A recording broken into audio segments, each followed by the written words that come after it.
kick is up, and it's good. You're listening to The Extra Point.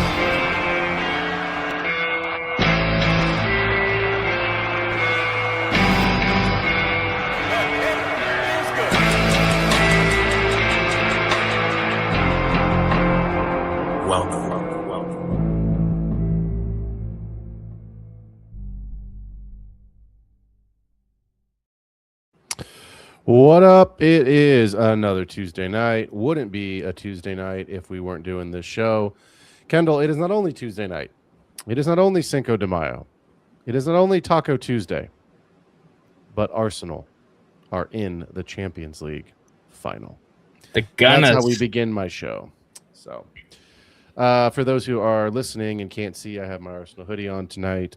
Massive Arsenal fan, have been since, I don't know, 25 years worth of it. So, but this is a show about fantasy football, so we're going to talk about that. We spent an hour and 15 minutes last week talking about all of the rookies, literally every single one of them, across all 5 rounds that we care about. Really isn't 5 rounds. But what I want to do tonight is talk through, Kendall, some of the guys that we don't spend as much time on, but now that most of our rookie drafts are finished, or they are in the very, very late stages, there's some guys that are becoming more interesting to me. And I'm curious if they're more interesting to you, because the names we're going to talk about here, I either see a path or I'm just interested. So Antonio Williams in the 3rd round, 7th pick of the 3rd round, that seems to be the lowest of hanging fruit. So the reason I think everyone's in on Antonio Williams, if you don't know who he is, maybe the show's just not for you. But I think we understand at this point that he's being steamed up, at least in rookie drafts. I grabbed a lot of shares of him. Here's my question about Antonio Williams. Are you afraid of Brandon Ayuk or Keenan Allen or Tyreek Hill? Or are you comfortable with the idea that Antonio Williams has a path that we can very clearly see to the wide receiver 2 role on this team, which without a super strong running game by default would make him fantasy relevant? So I'm looking for 2 things with these sort of late round guys, right? I want some semblance of a path to meaningful snaps, not like a crazy snap share, but at least a useful role and a way on the field. And then 2, I want the team at some point midway through the season, or even at the draft, to essentially, like any good front office, I want them to have to say, what are we doing next year? Like, what's the plan? If we get good, what is that makeup going to look like? And I'm looking for kind of an aging, ambiguous core where there's just no way those pieces are financially in the future. So it automatically gives that rookie sort of different packages in the offense because they want to see it early. I think Antonio Williams checks both of those boxes with the team makeup. Those guys are still going to be in higher leverage plays for the most part. They have the experience. They understand NFL defenses and personnel better than he does, but he's got a lot of talent. And those guys get injured. And at the same time, I think they have a smart offense.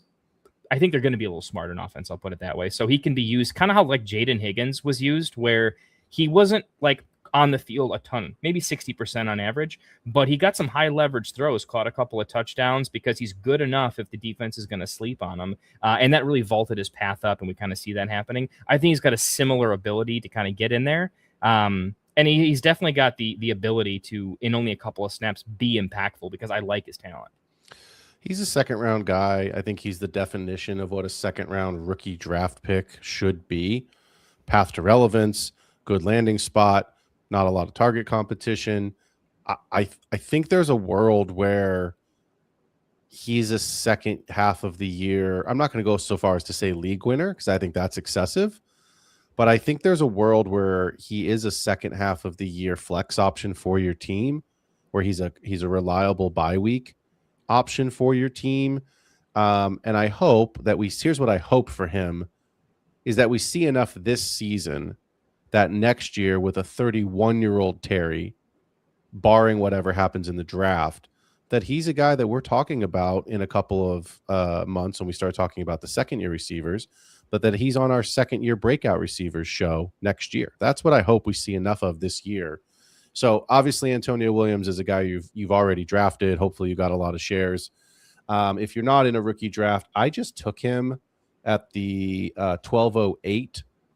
This is a 12-team super flex, half-point tight end premium, full PPR league. I took Terry in the 10th round, which I didn't want to do, but to be fair, I really needed another wide receiver, and he's still got some relevance. Again, we play Dynasty in a 2 to 3 year window, so I'm okay with that. But then I took Antonio Williams 2 rounds later so that I have some insurance, and because I also believe in the player. So let's move on. Malachi Fields, Kendall, I'm going to be honest. I was out. Not because I was, there's never a time, like, I've talked about this, right? Like, there's never a time when you're like completely out on a player. Everyone has their price. I was out in the sense that when I scouted him, when I watched the film, I don't see how it translates to a ton of fantasy volume and a ton of success. But the reason we're talking about him, tell me who the Giants wide receiver 2 is. Isaiah Likely. Exactly. So John Harbaugh has said for years, Isaiah Likely's a Pro Bowler. Isaiah Likely's the guy. Isaiah Likely's this. Isaiah Likely's that. And what he's been is the backup to Mark Andrews. And sure, I get it. It's a different team. But is it really that much different? You've got Neighbors. You've got Scat. You've got a mobile quarterback.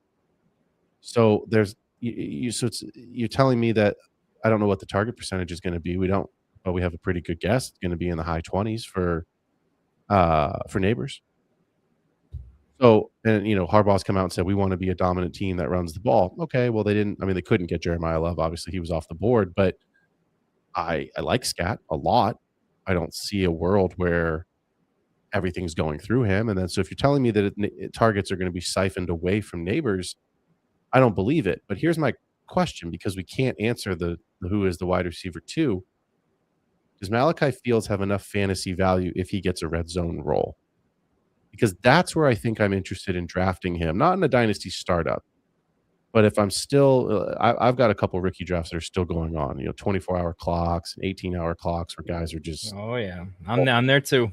It's ridiculous, to be honest with you. It's still kind of fun because it's like, look, it's been a week already, 10 days, and we're still drafting. But I just had a chance to take Malachi Fields, and I didn't because Antonio Williams was on the board.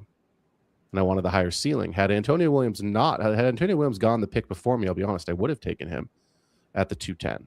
So are you interested in Malachi Fields if he gets a red zone role, or are you questioning whether this is like our pre-draft process? Is this going to work?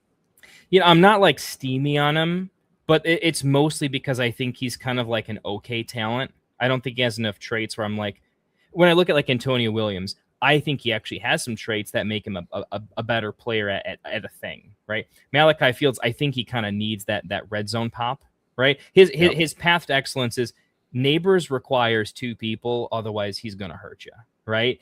And Scattaboo and that line are a pretty good combination as well. So the play action game, could be a little something. And I could see a second read situation where Neighbors just is if Neighbors is awesome, it's good for him.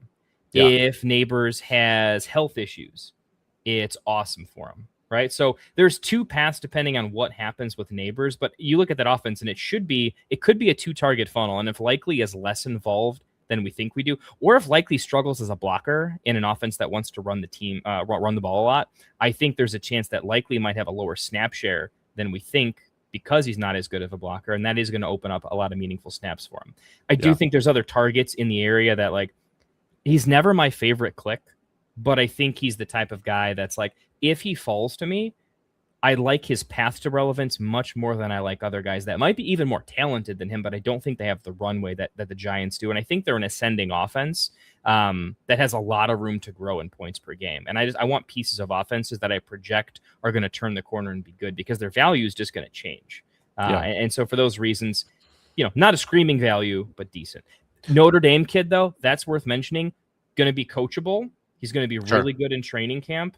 And so that's going to get him on the field 5% more snaps than other people in his position. So a tiebreaker at the end of the day is he is not going to have off the field issues. If anybody else does, like, neighbors, what the hell are you talking about the picks for, dude? Learn to shut up. You know what I mean? Yeah. Stuff like that's when you're like, neighbors is talking smack and they got the kid from Notre Dame. Like, put those two together and you've got a little extra juice as a tiebreaker.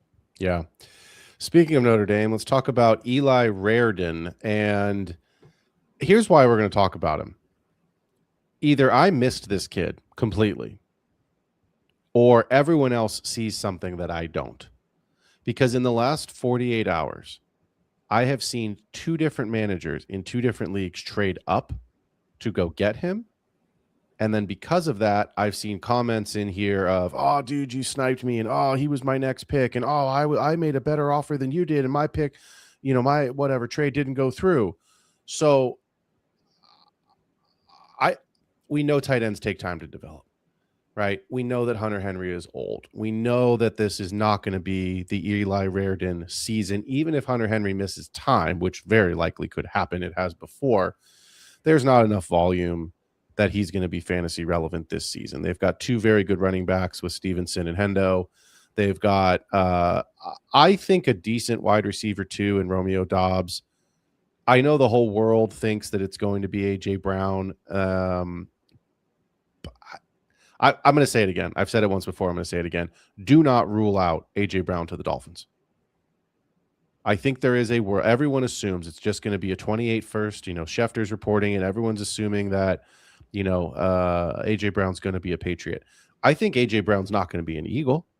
I think you can bet on that.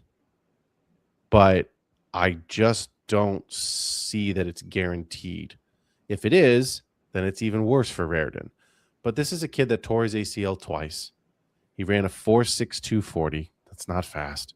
He's not a target hog. He's not a guy that's going to be, demand targets, and he's a blocker. So my question to you, Kendall, is, and I'm okay being wrong. You know that. I've said that on the show many times. There's certain players that I have a take on where I say, look, I'm not going to do it, and I'm okay being wrong if the guy hit. Xavier Worthy, I told everybody, I am not drafting Xavier Worthy, and you shouldn't either. I beat the drum for months on that of he's just a combine, superstar. And I was, as of right now, I'm right. But I was very okay because that first game, he got that gadgety little play and he got the end around and it was a touchdown. And everyone You're getting a little nervous. I got ragged. Clyde Edwards are a little nervous. We're like, he looked real good for a game. He looked real good for a game. He looked so good for a game. I took a raft of shit on social media. I took a raft of shit in Sleeper. And then, like most things, it died down pretty quick. I'm not sitting here. The beginning of me and Phil's friendship, really. Those early days. Yeah, those were, you were in on him, and I was like, don't do it. Just don't do it. But my point is this was not meant to be beat my drum, look at me, I'm so smart, getting, the Xavier Worthy take right. No, it's what I'm saying is, why are people trading up for Raridan? What am I not seeing? Because I'm okay being wrong because I'm not trading up for him. I'm not aggressively targeting him on the waiver wire where he is in most of my dynasty drafts, so he did not get drafted. I get it. It could be his team next year, but even if Hunter Henry, who is a free agent, is either gone or is another year older, this is not a pass. This is not an Eli Stowers. This is not, I know you hate him, but this is not a Kenyon Sadiq. That is at least a pass catcher. So what am I missing, Kendall? Why are people clamoring for this kid? Is it just the path to relevance, or am I not seeing something? Honestly, my take on this, because I did not scout him super heavily. I mean, I knew who he was, right? Don't take that away, but nothing popped off the page to me as like crazy sleeper, like little bit of sleeper. Evan, what up, buddy? Good to have you in here. Good old Bearly. Big old Papa Bear over there. The thing that I think happened is, oftentimes I trade based on social perception and mass psychology and just betting that we like this game for its entertainment value, which means we like to overreact and underreact, and that's fun. And that adds to it. It's why the dollars are there. But everybody needs to find a fun guy to root for in each part of the draft. And I think he's the guy where a lot of picks became unfun, but you had to do something with them. I think your head tells you, I want to have fun with this draft, and I want to have a target I can believe in later on. It's often that you want that fun target to be a tight end, because we've seen it a lot lately that round 3 or even a little bit later, tight ends have been hitting Laporta was a little bit later. McBride a year or two earlier was a smash hit. We're seeing it more often than not in recent years that these third round tight ends, if you want, he's sometimes going to the fourth. He's up to the third now. So tight end is this mystical, like I want to get it right, and I know I can draft them late, and there's a precedence for one of them's probably going to hit, is what everyone's telling themselves. And they're saying, if it's going to hit, look at this new Patriots team that's fun to watch, and they do use the tight end reasonably in the red zone. And I think they're putting a lot of takes together, but it's fueled by copium, right? All not millennials. No, was that Gen? It's a Gen Z phrase, right? They're all about it. I think there's a huge element of secret sauce desirability that I don't find in the prospect profile. But we do know that one of these third round guys is probably going to pop, right? So I won't completely poo-poo it, because sometimes these tight ends, in my opinion, are much more athletic than they used to be 10 years ago. So the chances for these guys to pop are greater. And offenses get to use tight ends better because of the offensive rule change compared to like 10 years ago. So I think there is a little bit of a mental switch. But I mean, Phil, I think me and you are both drafting Justin Jolie over him most of the time. And we like that. We like the profile better. 100%. The landing spot doesn't have to be better. I don't necessarily. You could argue back and forth on landing spot. I think it's at least debatable, but I think the talent as a pass catcher is more significant there. Maybe Raridon can get there, but I think he's a little overrated because of the social perception. I'm not super against it, but I do think the take is mostly based on fun, not what's really there. I'm going to take Max Clare, Oscar Delp, or Justin. Is it Holly? Jolie? I don't remember how to say it. Gotta be honest with you. I think it's Holly. I don't really know, but I know Evan's loving the take. That's like his dude. It's a year away. So if you're telling me that we're a year away from relevance, I'm going to take the upside of a Rams tight end with Parkinson and with why is my brain blanking on the actual starter there? Ferguson, my boy. No, not Terrace Ferguson, who's actually anyway. It'll come back to me. We named 3 tight ends, and it's still not the right one. That's the Rams. And I'll say this: Oscar Delp is. I know that you and I talked a tiny bit about him last week. Neither one of us were super interested, but for a waiver, or excuse me, for a taxi squad guy, I'll take a shot on Oscar Delp for a season and let him sit there. He costs you nothing to put him on your taxi squad. The Saints, I know Juwan Johnson's there, but the Saints use the tight end, and I like Kellen Moore's offense. Oscar so if you want to talk, about a guy that's a year away that could actually be relevant in an offense we like, that's who I'm taking the shot on. So, we're gonna breeze through this one real quick. Brennan Thompson, I've grabbed him everywhere on the waiver wire. I like the speed. I don't like the size. I've seen him play a bunch. He's a Mississippi. He's been at 4,000 schools, and Mississippi State is where he ended his career, and I'm a Gator, so I've seen him play in the SEC.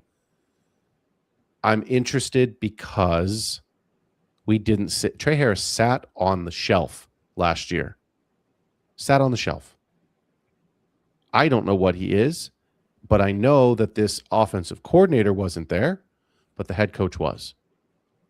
Which tells me if you're letting Mike McDaniel, Jim Harbaugh, I'm not going to say Jim Harbaugh McDaniel's influenced this draft pick, but we've seen the videos. We've seen the hype. So I'm interested in the sense that he's on the Chargers because of McDaniel, but I don't want to keep reading stories about he's comps to Tyreek Hill.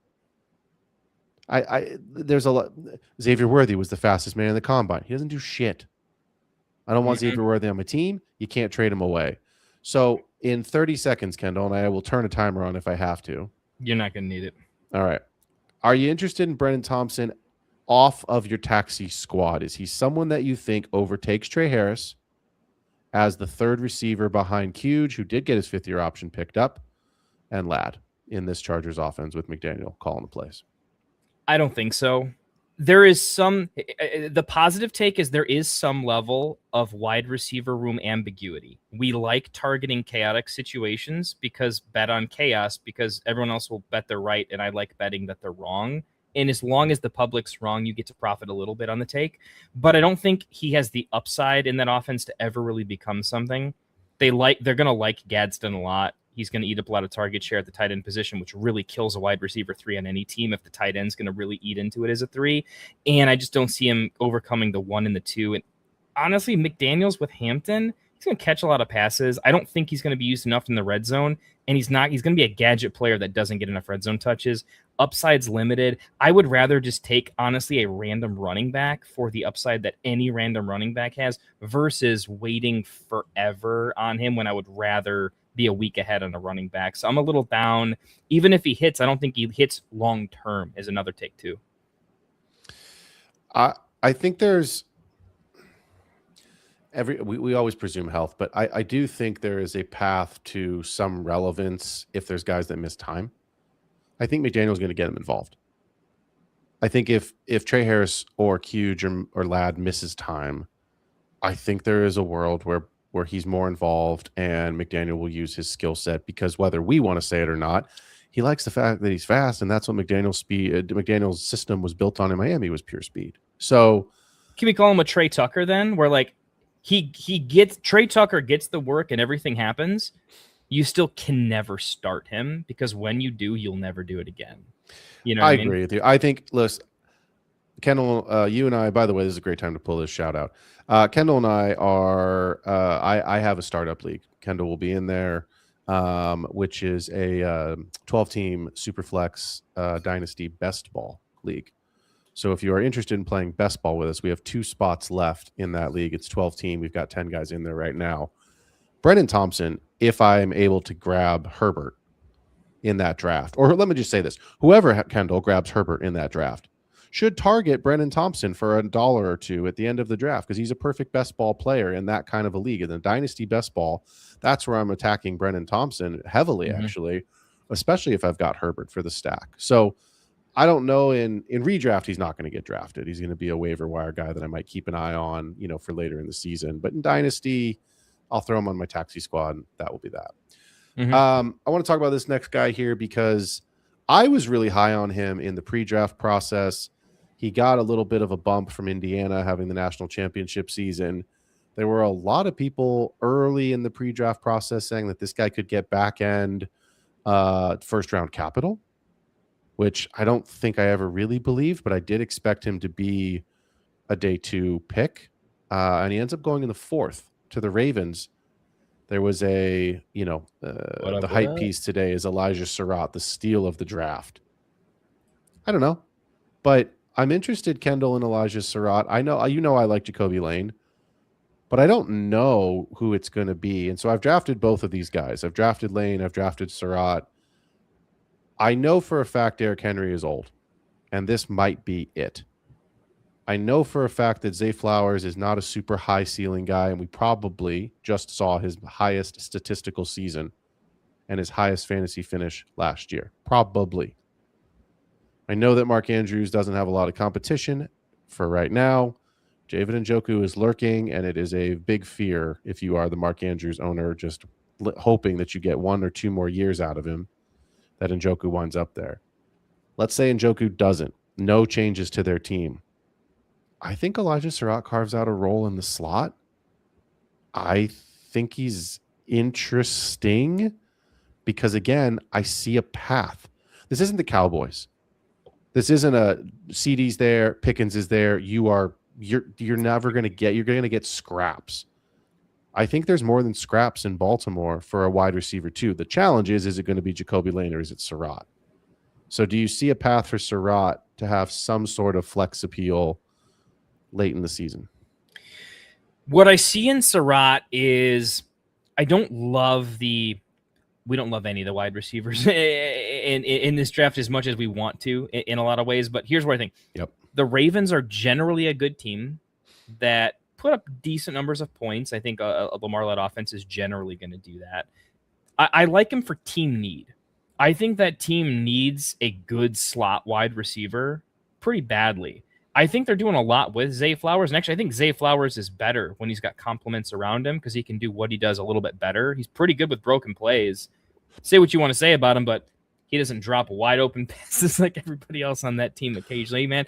I still just cannot get that CeeDee play out Lamb of my drops head. wide open passes, and he's a wide receiver 5 or 6 in the draft. Like, Surratt's a guy that's not going to drop a ton of passes, and I think he can play good slot for them. I don't love him. Like, I think he's got a really low ceiling, right? So, like, draft knowing that this is one of those, like, I like him infinitely less in 10 team where you really need ceiling plays, right? I don't want to draft him in best ball because I think he's kind of a low ceiling guy, not going to have a lot of spike weeks. But I do see him as like the 10-point a game PPR. Like I really think he could carve out that role, right? Because the team just needs it, right? Andrews wants to do stuff a little bit deeper, right? Flowers wants to be broken play a little deeper unless they're getting cute with him. Right. So I actually really like him as like the Jacoby Myers type of just get it done dirty down the middle. And he knows how to win. I mean, there's something to be said about being on a national championship team. I mean, that'll get you on the field a little bit more as a tiebreaker. You know how to win. There's something to be said about this. You know this is a coach, Phil, right? There's an X factor that's not in a prospect profile that says you know how to win and you won on a team that people didn't expect to win. So you really had to figure it out. I mean, they were not supposed to do what they did. And a lot of that's because he was a pretty good role player. And I think he can continue that. So am I like over the moon about him? No. But I think we talk about sacrificial X wide receivers a lot. There's a chance that Jacoby Lane is a little more sacrificial than he is a target hog. And he plays, a sprinter role down the field as a boundary guy. And maybe Surratt is what just moves the chains on enough plays to go like 6 for 60, the typical like tight end stat that you're really happy about. That would be a good outcome from where you're drafting him, though, in many cases. And I don't think that's terrible in deep roster teams. I just took him this is the league that's 24 hours. It is still going. It's a 4-round draft, but we're at the 402 right now. The guy at the 401 spent 20 of his 24 hours on the clock, only to say, oh, shoot, I didn't realize I was on the clock. Did you not check in the whole day? Did you not go to the bathroom once yesterday? Like, bruh. So I took Elijah Surratt at the 212. I took him ahead of Skylar Bell. I might regret that.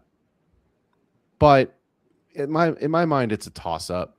So at the 212, let's be honest, the draft's kind of already over at the end of the first round in this draft. But why not? So I had also taken Skylar Bell in 2 other drafts. So it's like diversity of my portfolio. You and I talk about that other time as traders, which is really what we are in Dynasty. Sure, we have a lot of great teams and we do well, but we're traders. That's mostly what we do is we find value and we try to increase that value. So I want to talk about this guy, next guy for 30 seconds, because I took him here at the 306 as what I believe was the last running back on the board. And I'll be honest, I'm out on everyone else in this draft. So I've actually been trying to trade my 4th because I just don't care. I almost traded my 3rd as well. The offer that came in wasn't very good. Mike Washington Jr. Fantasy relevance at all, or simply a player that is there to just give Genty a water break? I'll combine the takes. Giving Genty a water break is actually valuable in a team that doesn't really have a lot of offensive weapons if you look at it, right? I mean, you got Bowers, and I actually took a couple flyers. I traded you for Jalen Naylor. I think it's a short-term thing, but I didn't mind what he did. But I think that team wants to run the ball. I think that team spent years trying to draft fast outside wide receivers, and that was cute for a little bit, but I think they're trying to change the team identity a little bit, get a little more physical. They want to run the ball and try to win some close games. I think it's a team that, like, the Ashton Genty water break is going to happen more often than you think. One, Genty's like a high motor, try to do big things and big plays guy, so he is going to get tired a little bit faster. And Genty is a player that's much better, much like a Saquon Barkley. If you want to not like spell him all the time, but you want to let him do his thing and then give him a little bit of a break. Not even a snap, but even a series. Just really let him be explosive. The fact that he has a 3-down skill set, he can catch the ball.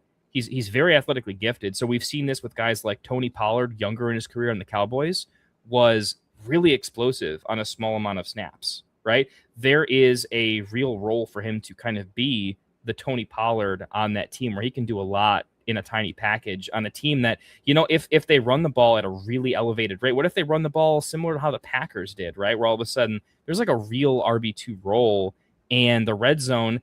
Could he do some Charbonnet stuff? I don't think so. You're not going to do that to Genty, but can he do some damage, in between the sticks, basically? Maybe. I think he can. If Genty ever goes down, obviously that's a huge role. I don't think that's going to happen. I think Genty's going to be pretty healthy. But to answer your question, it's more than a water break role in my opinion.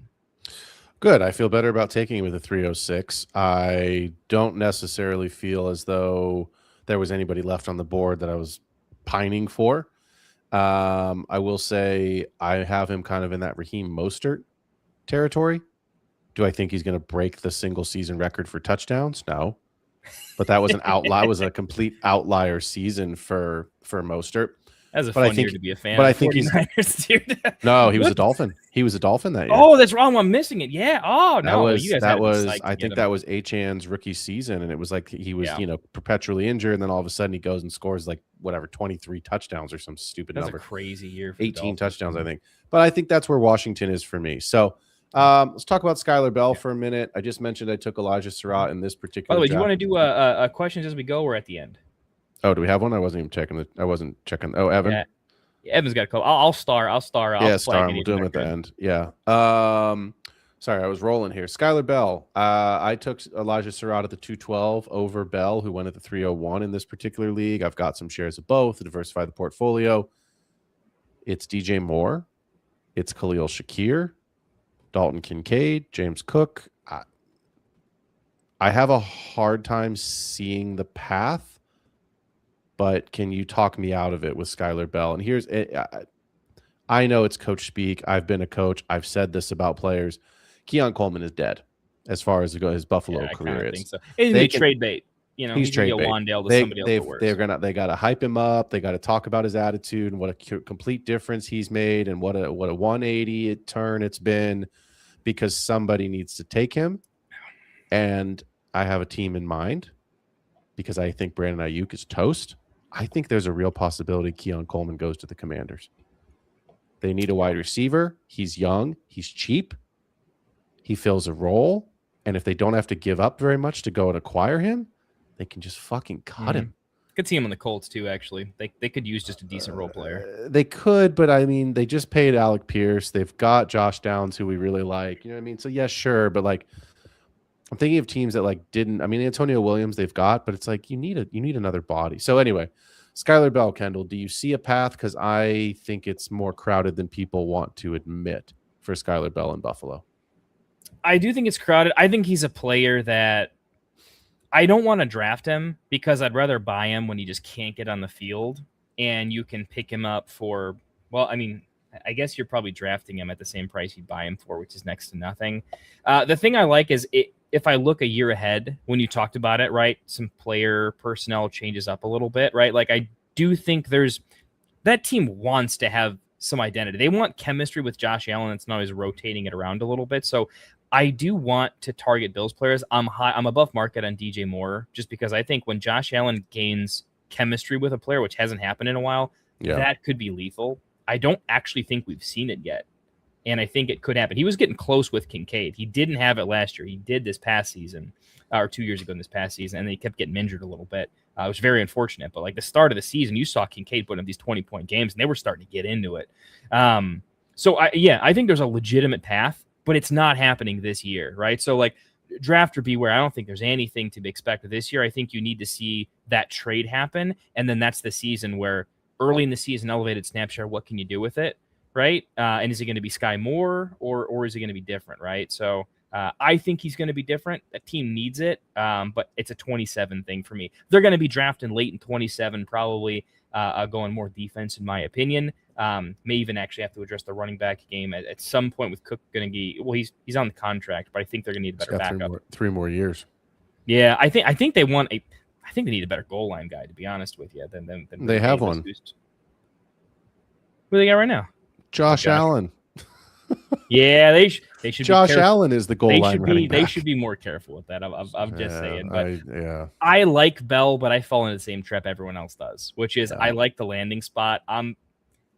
If we're gonna be crazy about all these, he's a 4th rounder, not a 3rd rounder, right? At that point, he's on the Bills. Take him. If he's on the Bills, Chiefs, something like that, a winning team with a winning quarterback. I'd rather have worse prospect profile and a great team than a good prospect profile and a team that they'll never matter. Yeah. I'm going to talk about 2 players that are getting steamed up, and oh yeah, they are. I get it. Actually, I'm kind of in. So Emmett Johnson in the 5th round to the Chiefs. Let's just call a spade a spade. The draft capital is atrocious. The draft capital says we don't need you. because you cost us nothing, we'll keep you. But they took Isaiah Pacheco, who became a starter for this team in the 7th round. Now, I understand. I get it. They had Clyde experiment failed. They had Pacheco. He worked it out, and at the end of the day, Andy Reid understands how to use running backs. Kenneth Walker's had his injury history. Pacheco is gone.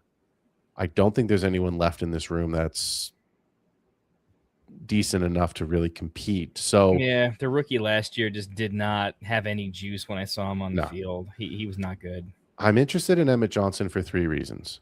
Number 1, I see the path.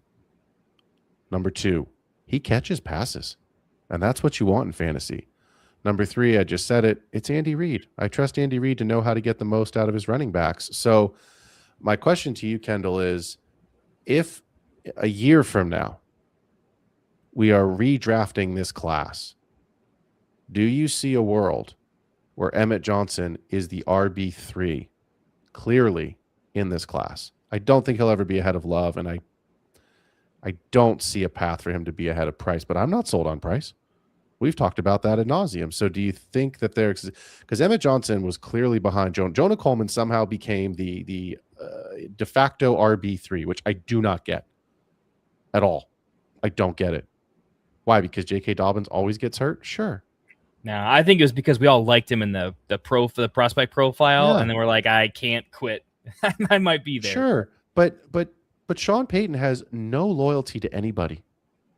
Listen to his press. You talked about me being a former coach. Listen to his pressers. Listen to what he says. Look at the money. They paid J.K. Dobbins to come back. They drafted R.J. Harvey. You think Sean Payton wants to go in front of the media and say, yeah, R.J. Harvey sucks and I'm the one that pushed for us to draft him? No, of course he doesn't. I don't think Sean Payton cares about running backs anymore. I think Sean Payton woke up after watching the NFL and seeing like, man, all the winning teams are passing this rock a lot and making it work. I think he's honestly given up on the run game to some extent. Not like given up, like that's no head coach does that. But I think he's figured out, like this is embarrassing to admit, like the chat had to remind me that the Broncos threw at like the highest rate in the NFL, or they were top 3. There was something obscene. And I'm like, from Sean Payton making running backs work to just throwing the rock like crazy with a young quarterback, which you don't see all the time. I think they're kind of at that. We'll run when it makes sense, but we're going to throw the run game open and make it easier because these running backs aren't what they used to be. I just think it's going to be just the same way we feel about Charbonnet, Walker, these running back rooms where it's like infinitely frustrating. I think that's the Broncos for the next 5 years. It's going to be an infinitely frustrating 3-round rotation. But this is Sean Payton's MO. He did this in New Orleans with Chris Olave, with Mark Ingram and Alvin Kamara. Yeah, they were just so good at it that they made it work. Like, don't get me wrong. If Kenneth Walker has 10 touchdowns and Charbonnet has touchdowns, we don't talk about them that way. It's only when it's just not quite good enough that you're like annoyed, But they just made it work that year. So we were talking about Emmett Johnson on the Chiefs, and somehow this turned into a Jonah Coleman probably isn't the guy in Denver, but can Emmett Johnson be the RB3 a year from now? Can he carve out a meaningful backup role that is potentially a value like a Charbonnet is, like an Algier was, and actually probably still is, even in Arizona, right? That's the kind of RB2 on his own team, like a David Montgomery was in Detroit. Can Emmett Johnson be that for the Chiefs? Yeah, look, I'll give you, you're going to like this one too. Which offensive players the Chiefs draft his entire draft? Emmett Johnson, and that's it. They did not take a wide receiver, right? So their offensive pick was a running back, right? What are they going to do with that, right? I think they said if you're looking at like what they're trying to do, I think they would like to be a little more like Detroit. I think Andy Reid's really smart, and he saw what Ben Johnson was able to do on Detroit, and then he just did it again in Chicago and made it work both times. There's no way Andy Reid's not like, yeah, but Mahomes is better than Caleb, so if I can just make that kind of work a little bit, we're going to open this field up in ways that things are going to happen. The reason I can't get Worthy to work is I don't have a run game. I think Worthy gets opened up by the run game making a lot of sense, and the Chiefs just really make the run game work. I think they're going to double down and try to make it happen. Oh, do I think they're going to do it? Yes, I do. I'm the Kenneth Walker truther.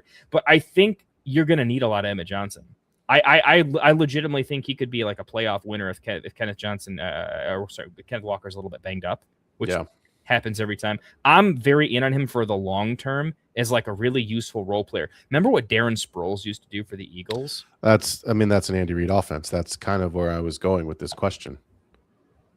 Yeah. No, I think you're in. I think he is we rarely say this, but even though he's hyped, his role is so bad on paper that he's like I'll buy high because I think the long-term take is I want to buy a stock that I think is just always going to be decently rising, right? It's like buying gold's never a bad decision. Buying him, you have to buy him at a premium kind of, but I actually think it still pays. And that's a great sign that it's a good take. I took him at the 207 in this league. I needed a running back. I actually had a lot of picks. So he was the 4th of my 7 draft picks here. And I had back-to-back picks. So I feel good about that. I also traded him, what would have been him, I should say, at the 303 in a league. He was on the board. I liked him. I would have taken him there. I ended up getting a 2027 second, and the roster, it projects to be an early 27 second. So that just made way too much sense for me to take that trade. Nick Singleton's the last guy I want to talk about because he is getting steamed up. I'm interested in Singleton, Kendall, for 2 reasons. Number one, I think I see the path next year. I don't see it this year. I do see it next year. And number 2, it's the same thing we just said about Emmett Johnson. Even if the Titans are drafting early next year, or even if they take a running back, and I do think that they will, right? Tony Pollard is old. He's going to probably not be on this team next year if he's even on this team this year. Tajay Spears has the ACL, the degenerative knee. So I think he's a 1 contract guy. That's what we said when he was coming out. And guess what? He's almost at the end of this rookie contract.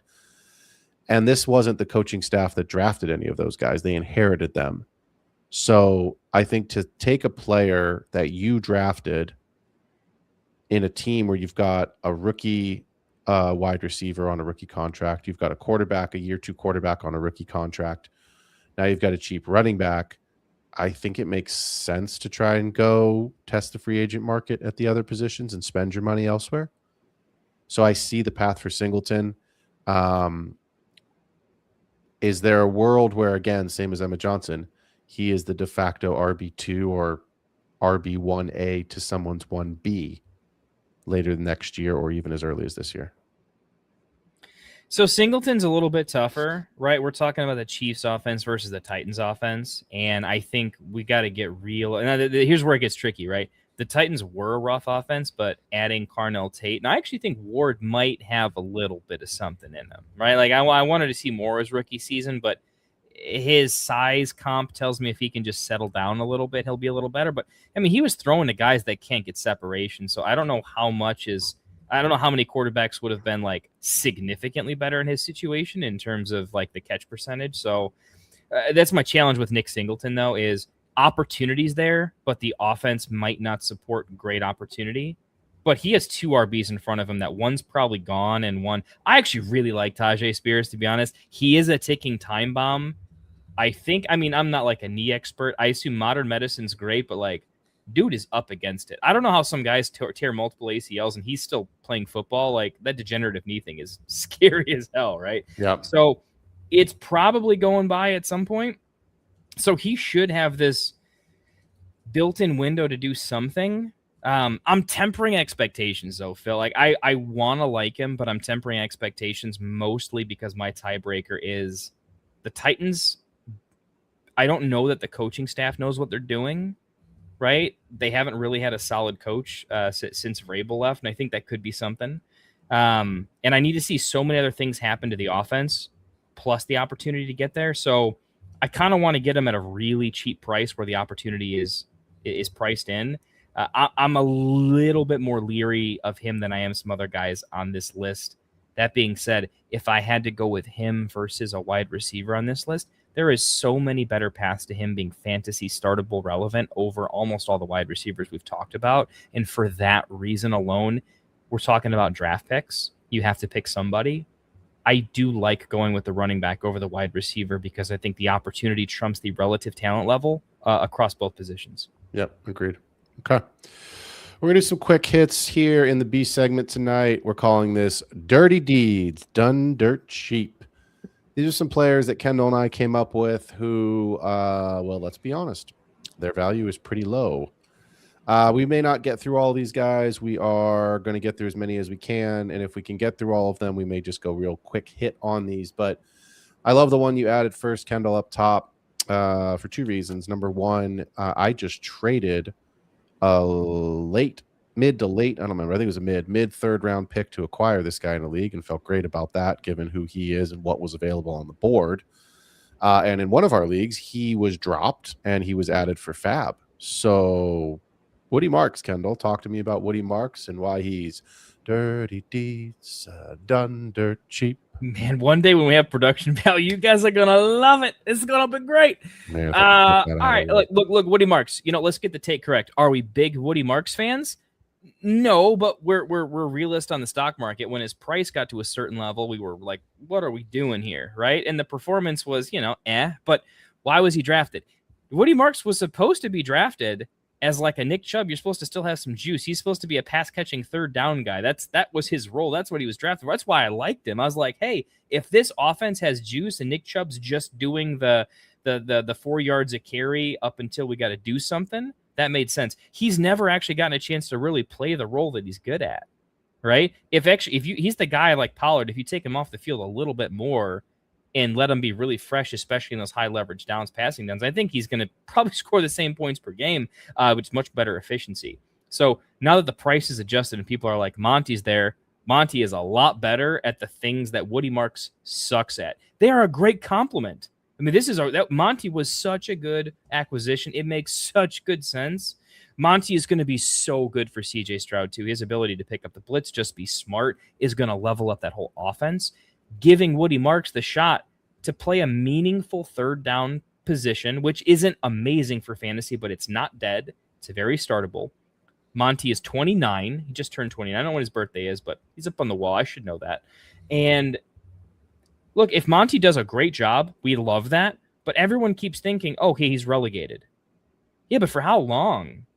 Right? Like, I'm not saying he gets a second contract, but I definitely think there's a role where Monty runs out of steam and Woody Marks has a third down role plus. And that's already quite nice. And I think CJ Stroud and the offense takes a step forward. So now you're talking about a good third down back. We like pass catchers in an ascending offense with an aging RB1 that could run into injury issues or just run out of steam, which we saw his efficiency creep backwards a little bit in Detroit, as did his snap share. So there's a lot of pathways to Woody Marks to get more relevant, and he might just be fine as a third down back. When you give me 3 or 4 different pathways to like reasonable relevance, and you're saying I can get it for a pick that I'm probably burning, that's great value, right? It's not going to win you your league, but over time you do 2 or 3 of those trades together, it makes a lot of sense. So I like the buying $1 for 80 cents play there. June 7th, he's 28 years old, which means David Montgomery will be 29 when this season starts. So that trade I texted you about today, Kendall, is starting to look more attractive to me. I'm going to take the next one here. It is Zach Charbonnet, and this show is called The Extra Point for the reason that we want to find the little, small, tiny differences that give you guys the edge to win championships. Zach Charbonnet, I have 1 share of Jadarian Price. I don't personally believe in Jadarian Price as a fantasy superstar. I think he's going to be a good running back. I have 2 questions about his value. Number 1, where would he have been drafted if the Seahawks had not taken him? That's a question that has kept me up at night. Number 1. Number 2, this is a team who has proven to us with this coaching staff that they are going to have a timeshare. It is going to happen. So here's what has happened in the league that I have Charbonnet, the league that I have Price, and this is what is happening in all of your leagues. I guarantee it. People are trying to trade you Zach Charbonnet as the insurance policy for Jadarian Price, and they want a 2027 second. Okay, fine. No problem. Here's why that's dog shit. This is the extra point. Listen, please, because this is going to win you a trade. You're getting me hot and bothered here, buddy. Wait until Jadarian Price pops off, which will happen. He's going to have some good weeks in this first season. 20 carries will do that. And then sell him to the Charbonnet manager for his 2027 first. Because the 27 first that you're going to get is going to be a higher ceiling running back next year in a much stronger, much deeper draft class with running backs in it. And at some point this year, Charbonnet will come back. Probably not until very late. I think this is a lost year for Charbs. But when he comes back, whether it's this year or whether it's next, and next is the more important, he is going to take away from Jadarian Price. It's guaranteed. So sit and sit and sit on the price breakout as long as you can. Target the Charbonnet manager, and instead of selling your 27 second to get Charbs to insure a Seattle backfield that's going to cause you a headache, do the inverse. Flip it for a 27 first. Get yourself a better running back class.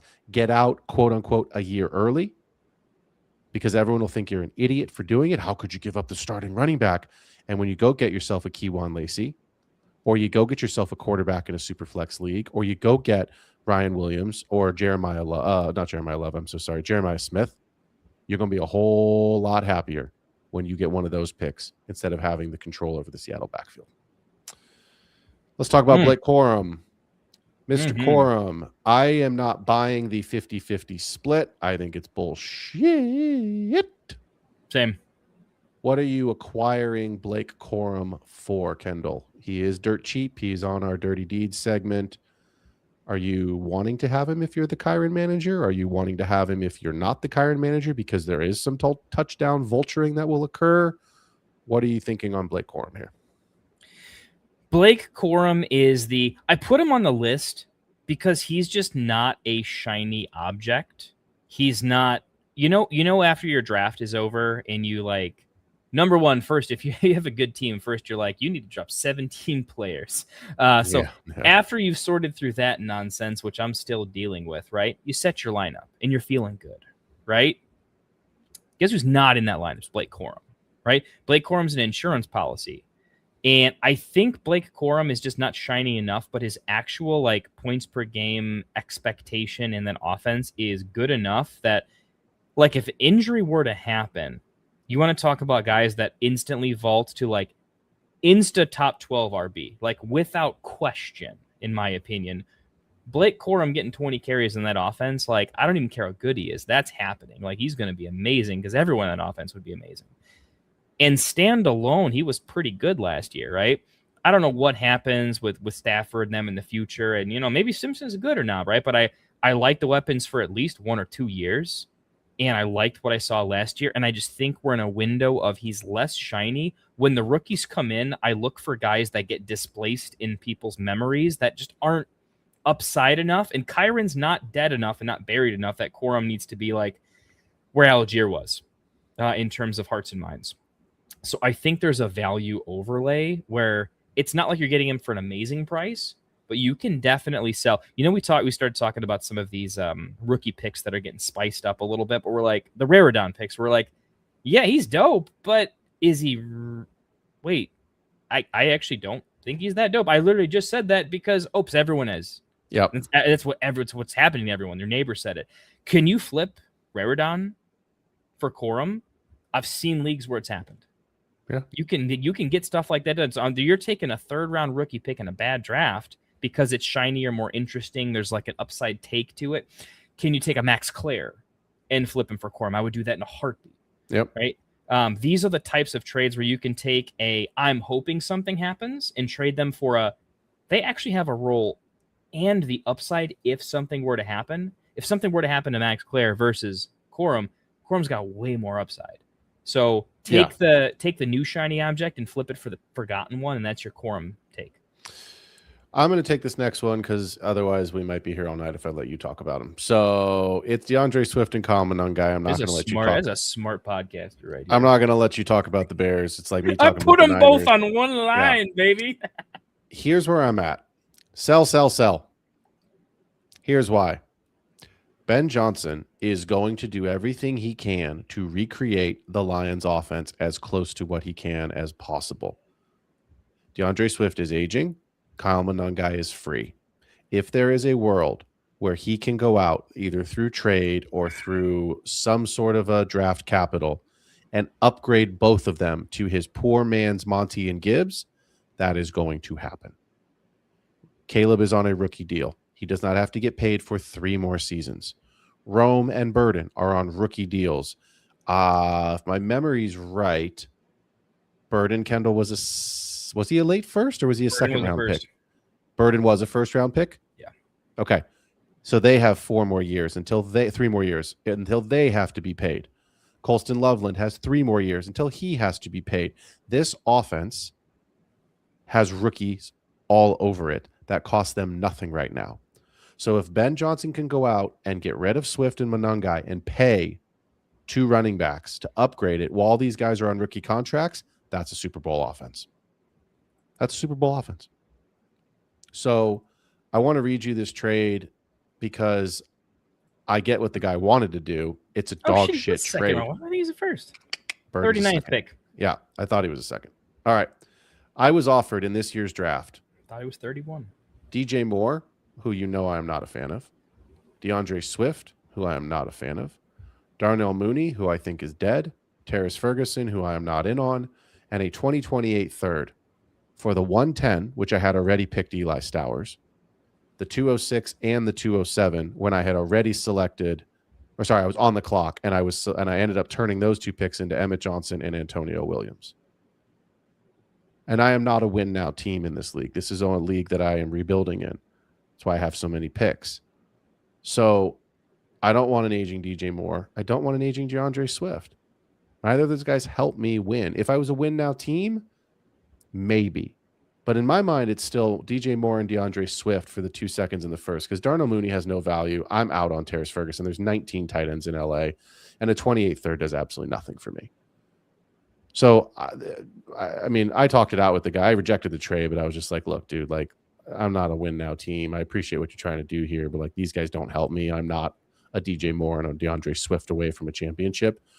But I bring that up not to trash this guy's trade. I bring that up to say, if I was a championship team, I still don't want the trade because I don't think the ceiling is high enough with DeAndre Swift. Not with Kyle Monangai there.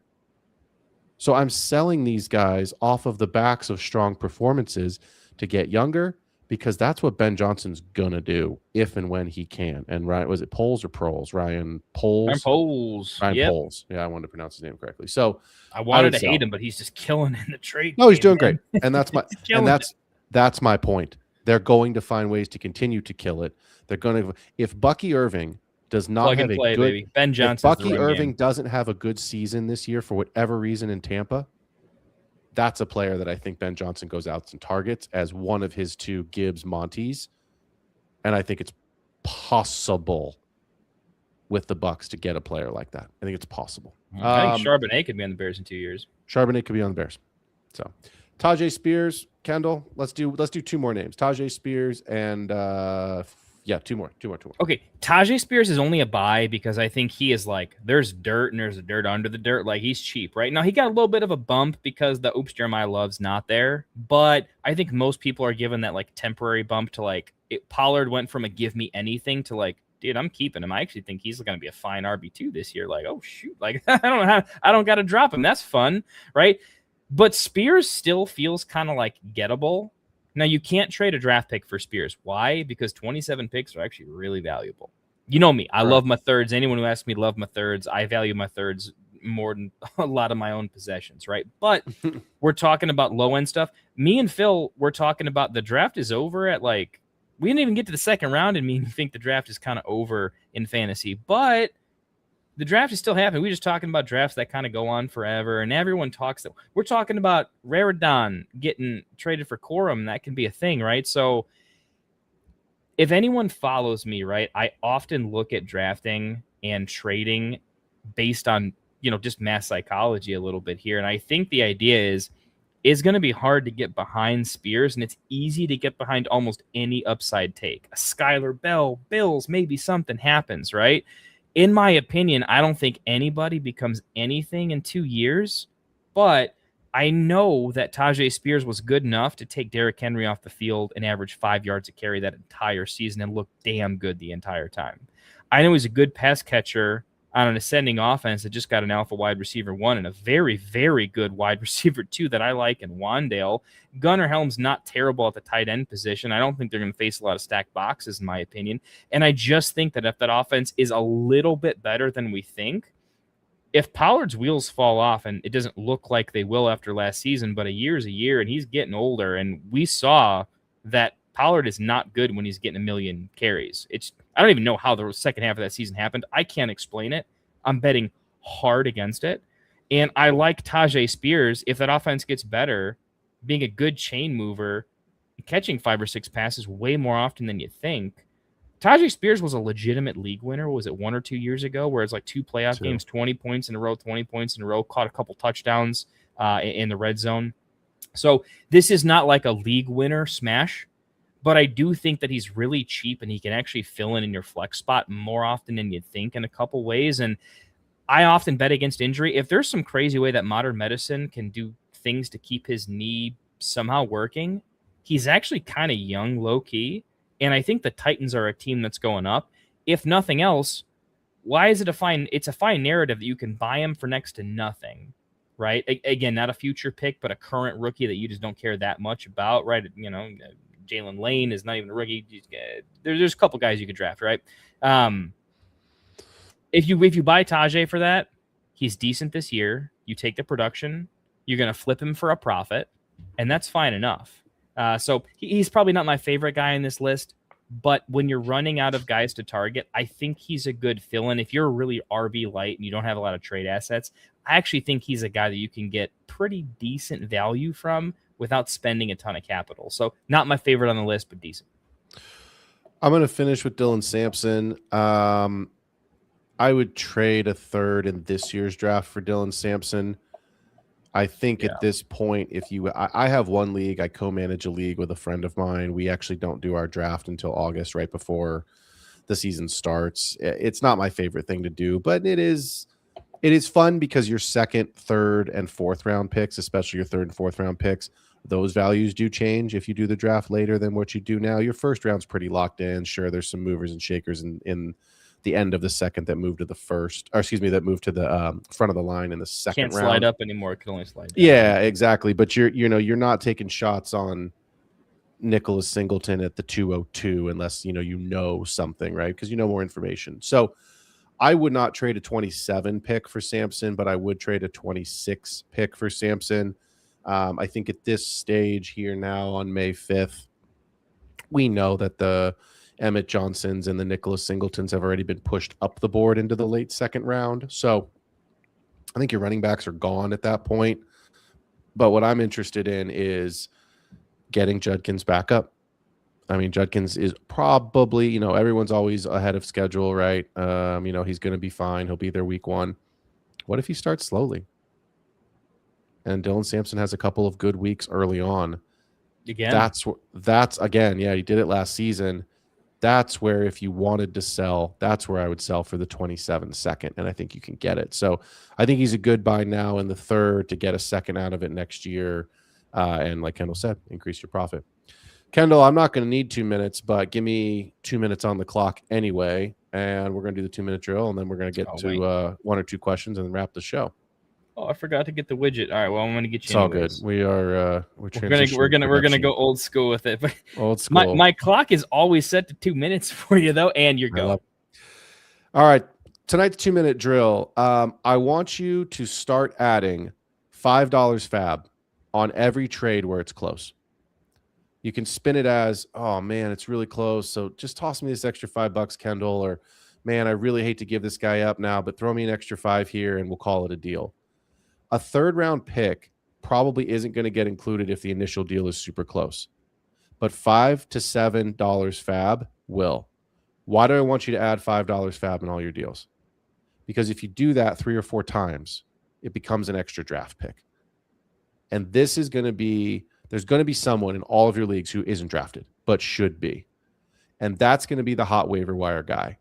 I've started adjusting my waiver wire strategy to just buying 2 guys, maybe 3 if I can afford it with my fab, instead of, saving it for the camp hype, or like, oh, I'll just throw like $3 here, $4 there. Buy the guys that you would have drafted.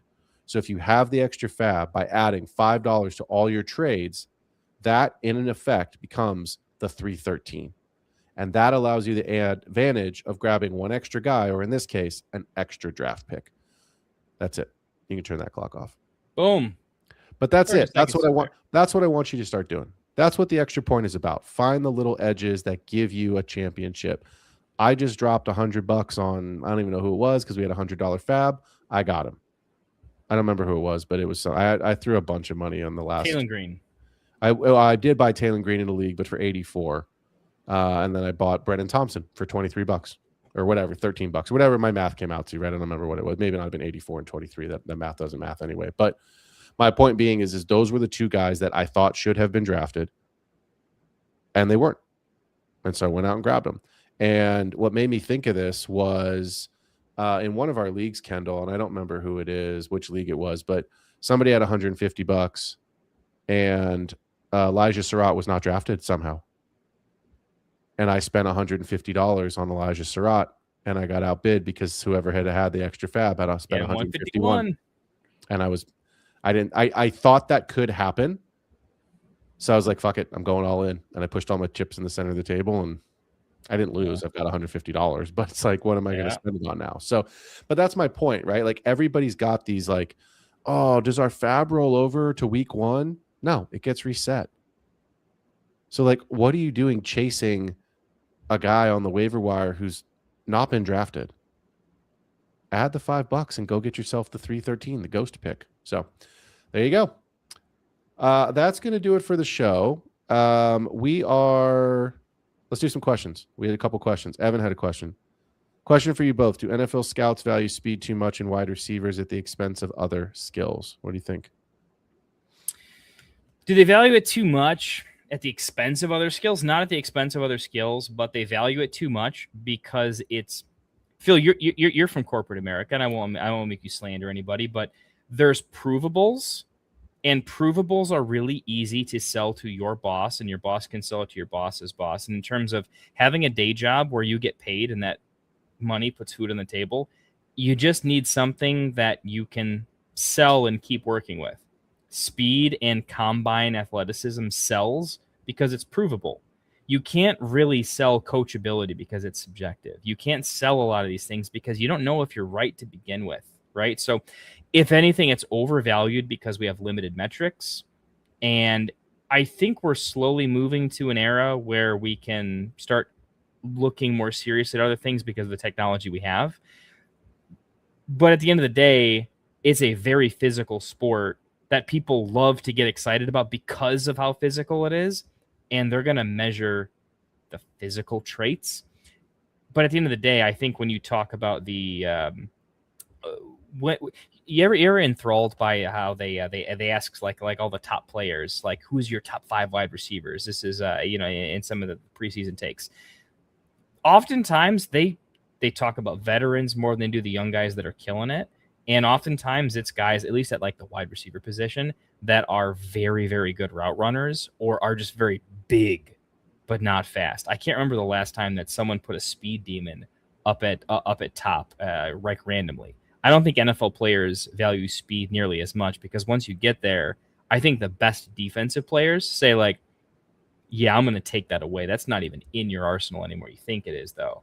The players with speed that really kill have additional traits on top of that speed, right? So I think NFL scouts, if I were to just surmise the take, they value speed because they don't know about those other traits. And they're saying if they have the other stuff with the speed, it could be awesome. And if I'm wrong, I still got to tell my boss that he's fast, and he can't yell at me because he's fast, right? It's a mea culpa that I think we should get away from a little bit. The combine is stupid. It really is. And I watch it. I watch it because we do this show. I watch it because I'm interested. I watch it because there's just nothing else on at that time of the year. There's college basketball, and I do love college basketball, but there's just not much else. I don't care about baseball, and I'm not going to spring training. Baseball's not Good my time thing. to get trades done. And no, but of course it is. But I'm saying my point is it has become a marketable event where NFL can get a couple extra days of revenue in a time of the year where they have no sports of their own to show, right? Mhm. So here's why the combine is stupid. Because they're not recreating football activities. That's the best word I can think of. How many times have you seen, Kendall, an X wide receiver go in motion, come inside, and then boom, hit it? We watch it every Sunday. Mm-hmm. Why don't you change the 40 to that? Come Or inside. make them wear pads, Make pads. them wear pads with a helmet. Recreate what they're going to actually run in. Because if you run a 4.3 in your underwear, track start too. You got to no start track the 40 in the position you would start in the NFL. You run a 4.3 in pads, you're probably running a 4, or sorry, in your underwear, you're running a 4.4 in pads. I know it's not that big of a deal, but it is applicable to what you're going to do. Put a little bit of pressure in the quarterback's face when they're throwing the deep. I'm not saying go and swat the ball down and make them avoid a sack, but you're watching these guys, Anthony Richardson, go Gators, but you watched Anthony Offensive players Richardson run it with the ball in their hands. Yeah, I mean, Anthony Richardson threw it and it hit the ceiling. Who fucking cares? If you throw the ball off the stadium, off the jumbotron at Jerry World, no one's excited by that because you didn't complete the pass. I could hit my head on it, man. It's not that tall. So it's like I just think it's silly. So to answer Evan's question, and I know an NFL scout very well. Actually, we were together in New York. He was a scout for the college football team that at Stony Brook when I was the men's college soccer coach. So I'm going to ask him this question. I'm going to text him and ask him this question. I don't know if he's going to answer me because maybe he can't, but I at least want to understand, like, where is this on your board? Is this like the top skill score you're looking for? I understand it's part of the process, but like, how high do you rank this? Xavier fucking Worthy. Xavier Worthy. Not translating to the NFL as a superstar NFL wide receiver. Now, are the Chiefs sad they didn't draft Keon Coleman and traded up for him? Probably not. Yeah, I guess that's true. but like, I mean, I'm not going to pull it right now because I didn't have it up, but I promise you I could go through that draft class and find at least one wide receiver that was taken after Xavier Worthy that the Chiefs would rather have had, even if he wasn't nearly as fast. So, Ladd.